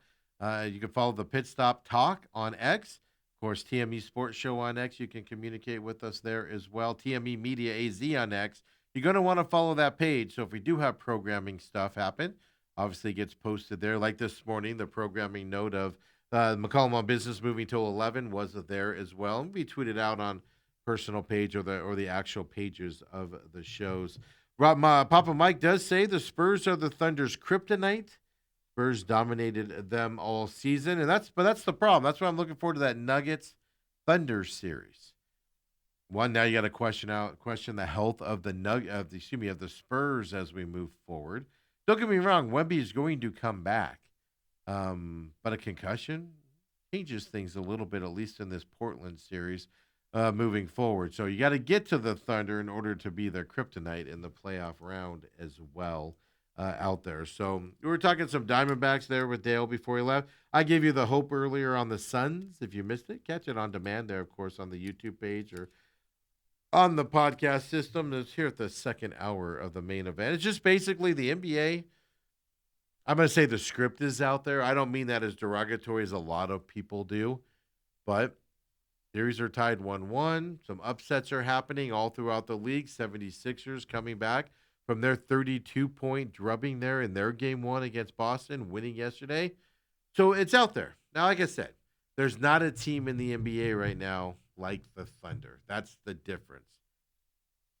Suns are what, 17.5-point dogs, I think Dale said, as of right now? Are you taking the over? Are you thinking the Suns are going to cover that? I think tonight's another blowout win for the Thunder. Me personally. But we'll see. You don't know. Maybe they'll surprise us. I'll be monumentally surprised if it does happen. It's just Thunder are a bad matchup for most teams out there, and that's what we're dealing with.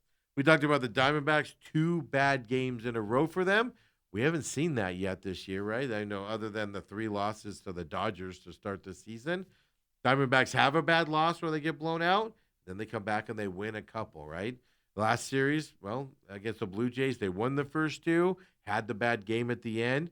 Now the White Sox series here, bad game to start off with Merrill Kelly on the mound. You got Erod on the mound today as well. and then Soroka tomorrow, if I remember correctly. Can you get the rebound here with these two teams? Today, to me, as I said, is a big game. It's not just that they need a win, it's that they need to be competitive in this game. Yes, they need it. We want them to win, etc. But even if it's a close loss, that's a big deal here today. Two blowout wins can do psyche issues. I said it last segment. The Diamondbacks under Torey Lovello have a history of going in monumental slides during the season. You can go into one with blowout losses against bad teams. You had one yesterday. Can you turn that around? Be competitive today moving forward to stop that slide? Because you have hard teams coming up. You know, it could just be you played down to the competition yesterday. Diamondbacks are better than the White Sox. If you play down to that competition and you snap out of it and move forward, should see a good outing here from Erod today. There's no reason saying you won't. Diamondbacks should easily get back into this. But the danger is there of one of those, what I call the Torey Lovello slides that happens with this team. Remember the World Series year, that July. Couldn't win a game to save their lives in that July. Even last year, going into the playoff run, beginning of the season struggles. Get into that playoff run at the end of the year and just can't win a game to get into the playoffs.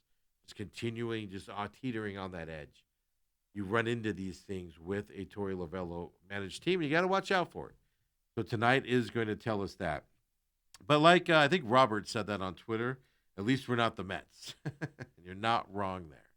I like how people are starting to call this the reverse money ball. You know, the A's, of course, spent less money to win, and they won a lot of games, you know, there for the Moneyball era. Mets, of course, have spent second most in Major League Baseball behind the Dodgers, and they're just losing going. Some good news for the Mets, which might be good, I guess, right? Juan Soto is expected to return today back to their lineups. He had that calf injury right before he went on the IL right before that Diamondback series started. It might even be the day of game one of that Diamondback series against the Mets as well. He's missed 15 games with that calf injury. He's expected back today. Obviously, a hot bat can help out this Mets team, as they go into it. Here's what the Mets are doing, though, if you go into the statistics side of it. Tons of money being spent. There's a lot of disappointments around Major League Baseball in terms of money.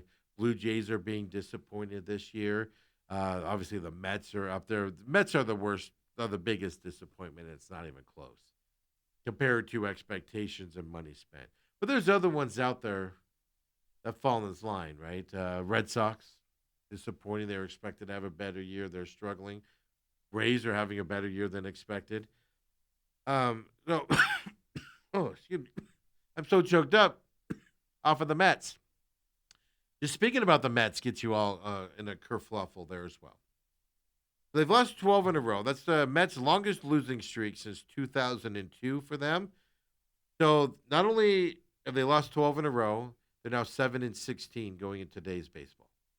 Worst record in Major League Baseball. On top of it, it's not that they've just lost 12. They've lost 12, and now they're the worst record in baseball with the second highest payroll.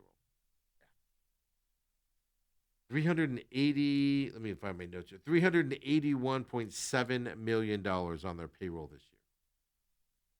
On their roster. Yeah. Here's the problem the Mets are doing. Now it's early, right? So you can come out of this hole and go on a monumental run, etc. But as I said, it's also the way they're losing. They're now losing games late.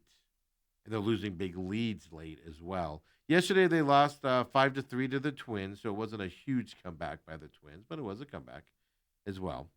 But sometimes you lose, like I said, with the Diamondbacks. It's the problem. 2 bad games in a row where they just get blown out. That can teeter a little bit. Same thing with the Mets here as well. But it's way too early. Here's some stats for you. Only 4 teams in Major League Baseball history have made the playoffs. That's just if you've gone on a 10-game losing streak. Only 4 teams. That's just with a 10-gamer. Mets are at 12 now. It has happened recently, though. 2025 Guardians made the playoffs with a 10-game losing streak at least. 2017 Dodgers also. So it has happened recently where teams have gone on big losing streaks during the season and still made the playoffs. Before that, it was the 1951 Giants and the 1982 Braves were the other 2 teams. So it is important to note it has happened recently, including last year with the Guardians as well. No team has ever made it after losing 12 straight. So if the Mets are going to be able to do it, I told you last week, I think it was last Wednesday, of all the disappointing teams, which ones are going to wake up and which ones aren't. I told you I don't think the Mets are going to wake up. I'm not saying they're going to be monumentally bad all year. I think the Mets are missing the playoffs this year. I do. I don't think they're going to be in a competition. If they're in competition for the playoff, it's going to be the second wild or third wild card, whatever it is in baseball. But the last wild card spot is what they're going to be in. I think they're just going to struggle. The chemistry of this team, the makeup of this team, the manager, the owner puts too much stress on this team behind the scenes. I think they're just going to struggle all year long. I did not even have the Mets in the playoffs. I had them, I think, as the last wild card in my standings, my preseason picks. I just think they're going to struggle this year. Now with this start, I'm willing to bump them out of the playoffs completely with this start as well. And the stats are there saying that's going to happen. Now we'll have to see. But like I said, getting Juan Soto back is going to change this team as well. They have pitching problems. They have hitting problems. Juan Soto's only one man. So that's where the Mets stand right now and how monumentally bad it is for the as I pull up my computer, and of course the Diamondbacks are up, so I say that. In terms of the, in terms of the Mets, that's how bad it is for them right now as well out there. Whew, so it could be worse, Diamondbacks fans. Could be the Mets. Something to keep in mind on. Hey, I told you already, Mammoth got their first playoff victory in their franchise history of 2 years. Got it finally. The nice thing was it was in Vegas, so their whole fan base was able to watch it. I know. Maybe that joke will get old at some point, but for me, I still giggle about it a little bit because it wasn't good enough for us to have a limited capacity stadium, but it's good enough for Utah. Fill up the NHL playoff bracket for me here, Kobe, and we'll go through this as well for you and just get you updated. Obviously, Colorado 2-0. That went into overtime last night. That game went well into midnight Eastern time zone last night. Got to love the dedication if anybody in the Eastern time zone was watching that game last night. But the Colorado did get the win. I told you that Colorado's winning this series. And I said, can the Lakers make it a series and go on a run and win a couple games in this series and make this go long? And you saw last night into the overtime period that they can be competitive in this game and keep it close. Now, I just don't, they're not going to get wins out of it. Can they get one win? Possibly. I don't know if that's going to be a sweep series. Colorado's going to win it. It's just more of can the Kings pull something off is kind of the question there as well. Avalanche won that game 2-1 over the Kings last night as well. And look, the Kings aren't coming back from a 2-0 deficit. I don't care that they're going home against the best team in the NHL all season long at this point. The interesting series here, though, is Colorado. This is whether they sweep or they win in 5 doesn't really matter to me, except for the fact they almost need to do that so they can get their rest. Because I think this Dallas-Minnesota series is going to go long. I do think the Minnesota Wild do eventually win this series. But I think it's going to go long. I wouldn't be surprised if Dallas wins it. I just am favoring Minnesota here. But it's going to go a long series. So if Colorado can get through the Kings, because it's a tough series for Colorado physically, mentally, the way the Kings play. It's not an easy, even if they swept them, you'll look at it and go, oh, they swept them. What an easy series for the Colorado. No, it's not going to be. Kings don't play hockey easy. But you got to get out of this series quickly to get your skates underneath you again, right? Your legs refreshed. Because the winner of this Dallas-Minnesota series is going to, obviously, give you some competition, especially if it's the Minnesota team as well. Minnesota Wild. I almost called them the Stars, folks. But that's Dallas nowadays. That's a fun series, Dallas-Minnesota. If there's a series you're watching in the first round, that's the series to watch, at least on the west side of things. In terms of just if you want to watch one hard-fought series, that's it. You should be paying attention to the Knights in Utah, though. Obviously, Utah being in Arizona before, the old Coyotes. You'll recognize, if you follow the Coyotes at all, you'll recognize a bunch of the names on this team still. Cooley and go down Tierney, the head coach, Bill Armstrong, the general manager, all still there for the most part for Utah. They went into Vegas and got the win last night over Vegas. First loss in Tort's career there in a short tenure. It was an 8-game tenure, 9-game tenure for him there in the Knights. I do think the Knights are going to eventually win this series. Can Utah keep it on the positive side is kind of the question I got. I will say this. I do favor Utah in Game 3 coming up. Being at home, first time, half that stadium will be, well, the whole stadium will be rocking. Half the stadium won't be able to see. But I do think Utah can pull that out and get that momentum there and take the 2-1 lead over Vegas, possibly here coming up in Game 3. It's going to be a fantastic series to watch because you know the Utah team. So I would that's why you want to pay attention to that as well. Then you got Edmonton, Anaheim coming back here, 1-0 lead for Edmonton. Edmonton's going to win that series. Just a matter of when they pull it off here for them at that point. Over on the east side, Buffalo, Boston. You're watching this series because, well, Boston just wrapped up. Buffalo just wrapped up at home, so they're going to Boston for 2. Buffalo, I think, is going to win this series. I think Boston got the 1 win, which I kind of expected in Game 2. I expected a letdown from Buffalo. They had to come back in Game 1 to win that one in spectacular fashion. They were down. Boston's a formidable foe against Buffalo here. Plus, then you've got the playoff stuff. Now, Boston's young this year, but Boston has that extra pressure of a fan base that's fanatical. Now, going on the road to Boston, I expect Buffalo to probably pull away in this series coming up, or at least come back to Buffalo here 2-2, going to Game 5, I guess. They're 2-2 in this series. But this is a hard-fought series. I do think Buffalo is going to win probably in 5 or 6. Tampa Bay, Montreal. Tampa Bay is able to even that series there. Montreal, I told you beforehand. I think even Uncle Lou told you last week. Montreal's in play here today in this series. I told you that as well. I think Montreal's in play here. Now, can they beat Tampa Bay? I don't know. But this series is going long, and it's going to be a hard-fought series. I do think Tampa Bay ends up winning it, but Montreal is in play to be alive to win this thing as well. It's going to be fun to watch here coming up. This is a fun series to watch in their first 2 games. And I'm not in any way rooting for, I can't stand the Canadians, Montreal Canadiens.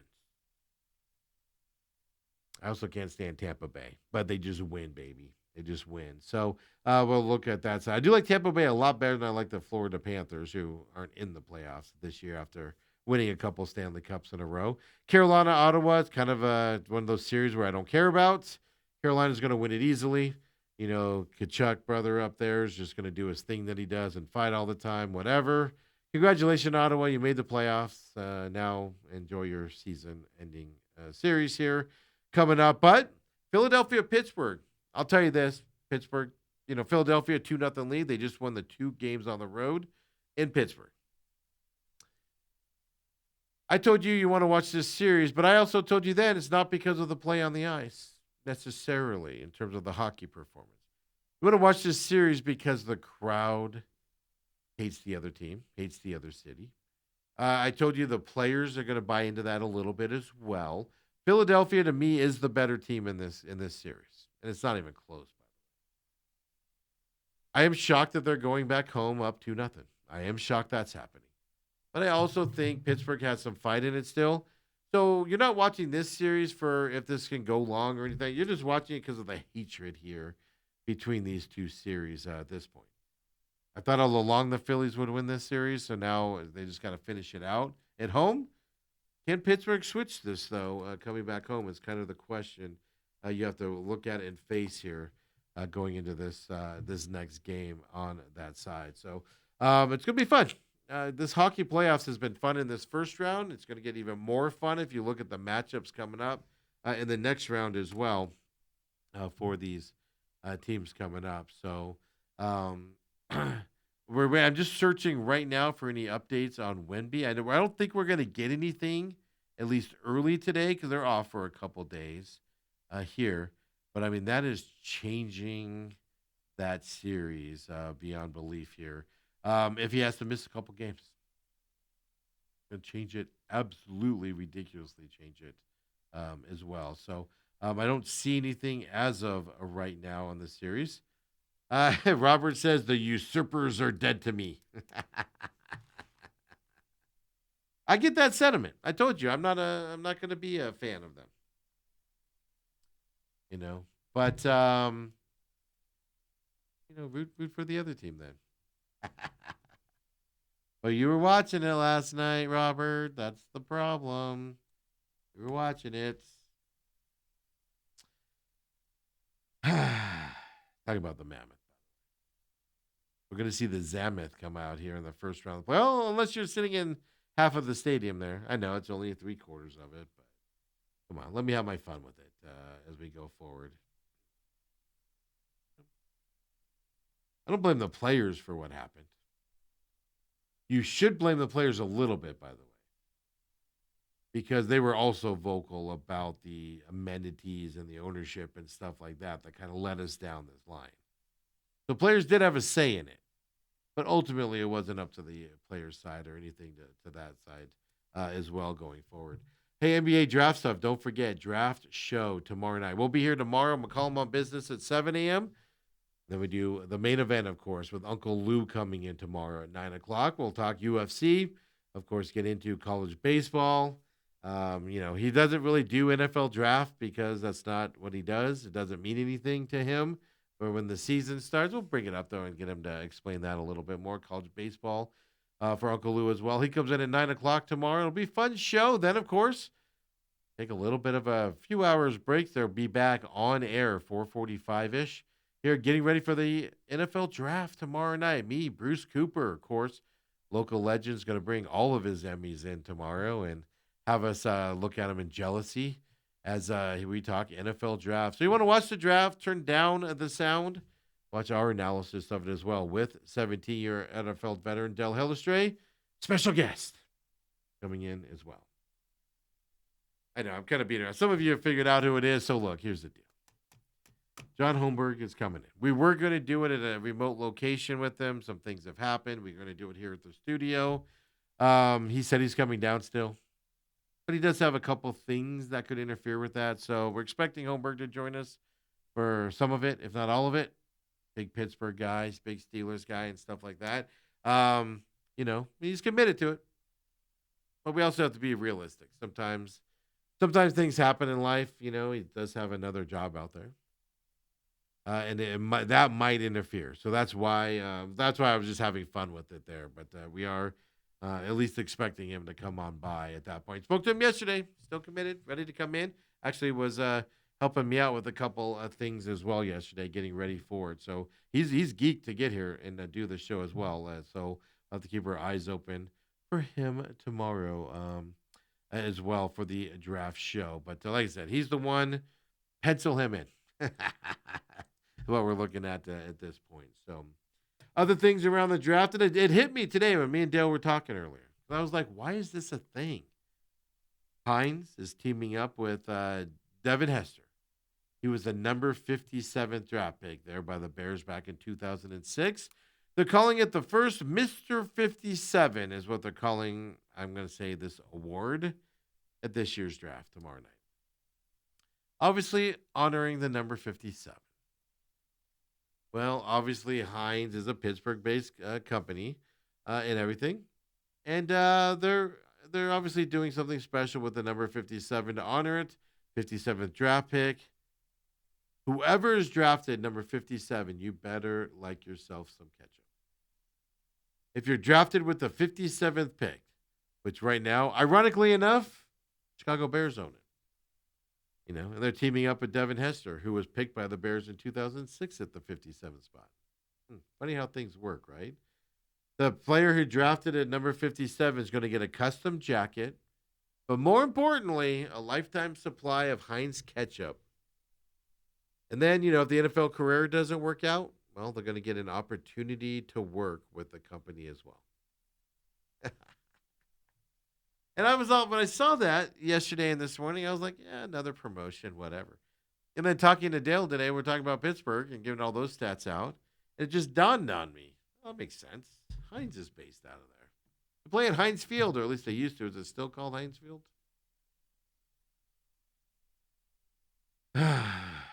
Sometimes I I'm done, folks. Right? I'm just getting ready for this draft and the whole weekend. I'm just a mess these days, as well on what I'm looking at on things out there. But looking forward to the draft tomorrow night. We have a ton of information. I'm ready to go on it myself. Put some finishing touches on a bunch of things tonight, as well, regarding that draft out there. So, World Cup is 50 days out. If you're keeping track of that, they always say, I remember when I was a kid and the World Cup came to in the early 90s. I was big into soccer then, like huge. My favorite sport growing up. Not even close. And they always said, oh, that 90s World Cup, that's going to skyrocket soccer here in the United States. It's going to push it to unprecedented levels. It didn't. It did.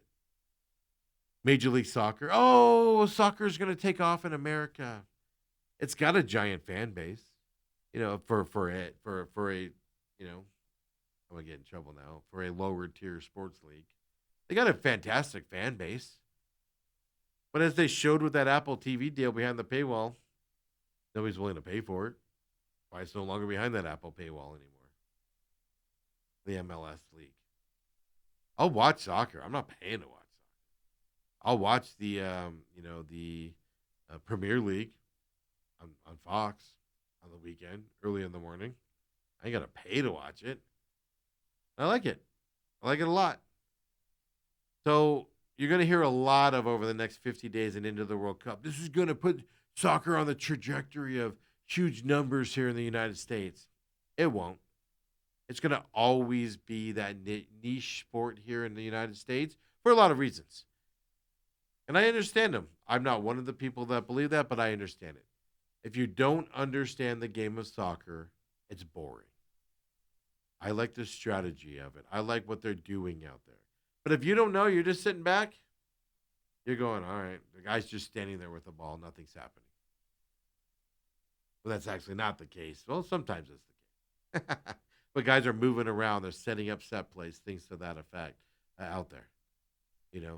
Americans don't want to see a 1-0 game. That's why hockey tends to struggle here at times as well. People don't want to see a 1-0 game, a 2-1 game. People don't want to see ties. I get it. People don't want to see ties in the NFL either. I get it. Soccer's not going to bounce on the trajectory. I'm already seeing the stories saying, expect a big soccer increase after this World Cup year. It's going to happen, folks. Most people coming in to attend these games in Mexico, Canada, and the United States are foreigners. Most of them are. Now, I'll be watching every game. Trust me, here in the studio, I'll have it on our big monitor over here. Absolutely. Looking forward to it. I'm excited about it in 50 days. Doesn't mean it's going to explode afterwards. Doesn't mean I'm going to start buying the MLS afterwards and watching every game. Doesn't mean I'm going to hit down the Phoenix Rising, who have moved stadiums like 7 times. Do you even know where the Rising play anymore? They've screwed up that franchise with all their movements and where they move around to here to there and, not as good of players anymore. And it's just turned into a mess. You might see a little blip after the World Cup, but it's not going to be a huge one. Hockey saw a little blip after the Olympics this year.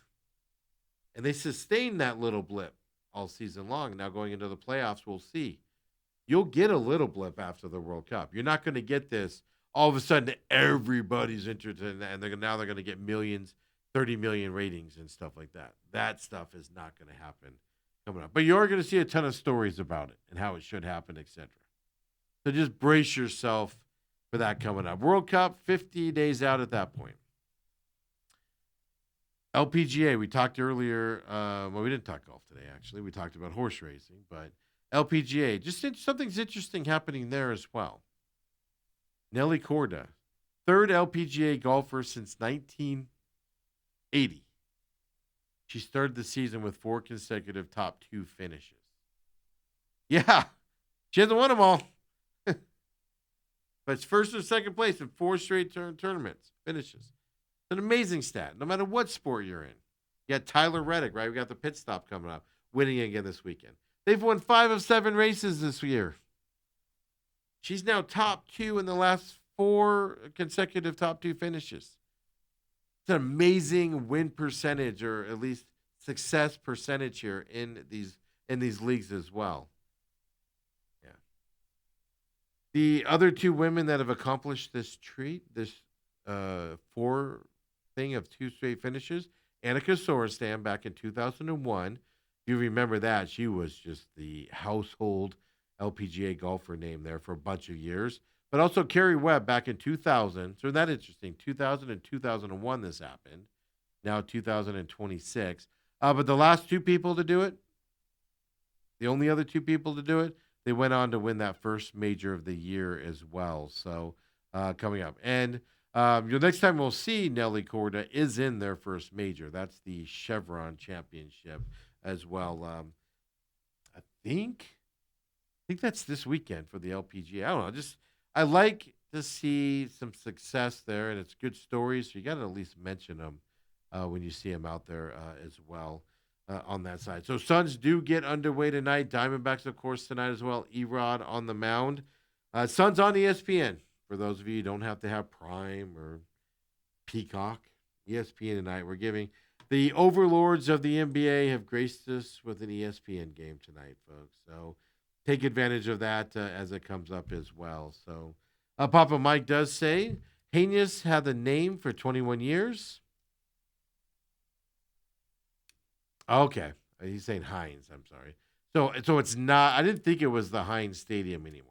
That's why I was a little hesitant when I was saying it. Like, I don't think it's right. I don't think it's that anymore. He says Heinz had the name for 21 years. He says in 22, AccuSur took over the naming rights. Yeah, he said Haynes at first, but he means Heinz. Yeah, so there you go. It's not Heinz Field anymore, but they're based out of there still. I look. I do not watch very much Steelers football. I find it boring. I find it ridiculous. I find it stupid, and I don't think they're very good. And I root for the Ravens in that division.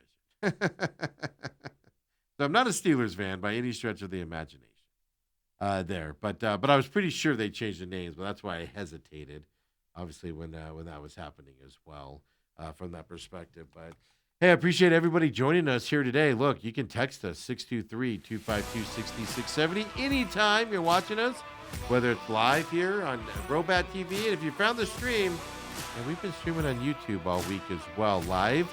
We're doing the testing here for the draft show coming up as well tomorrow night, simultaneously on Robat TV and DME Media AZ on the YouTube page, where you can catch all of our programming on demand there as well.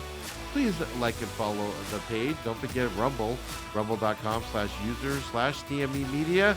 Again, that was used specifically for the Real Matrix show. But we just started putting our sports programming and all of our programming, I should say, over there as well, and utilize that page. It's actually got some good responses with no advertising over there, except for me talking about it from time to time. And the podcast views are up. We can't thank you guys enough. Just like and subscribe us. Whether you catch us or not, but text us at 623-252-6670. Hit us up for this show at TME Sports Show as well out there. And they're doing that, cut off the music as well. So, but we appreciate everybody that's found the test stream out there. It's not hard to find. It's right there if you know how to work YouTube and everything. Looks like we had some problems putting that feed up this morning. Learned a couple things here today for the draft show tomorrow night, so we'll make sure we get that dialed in. So if you missed the beginning of the show, catch it on demand as well. We did talk some ASU. We checked in with that Delaware State running back that transferred to ASU. You're going to want to see that beginning of the show as well if you missed it because you weren't on Robat at the time. Check it out on demand, folks. And McCollum on Business coming up at 11, as I told you. Had to move it today due to prior engagement. Couldn't move. That'll be up at 11, live here at Robat TV, and then, of course, on the on-demand sites as well. Pit Stop coming up later today as well, folks. Be up by 2 o'clock. So come and join us. Appreciate it very much. We're on to Thursday. Big day tomorrow. Uncle Luke comes in at 9 o'clock. And, of course, draft show tomorrow night as well. So let's go. Busy times around here, folks. Looking forward to it. Appreciate you joining us. We'll see you later, everyone. Have a great night.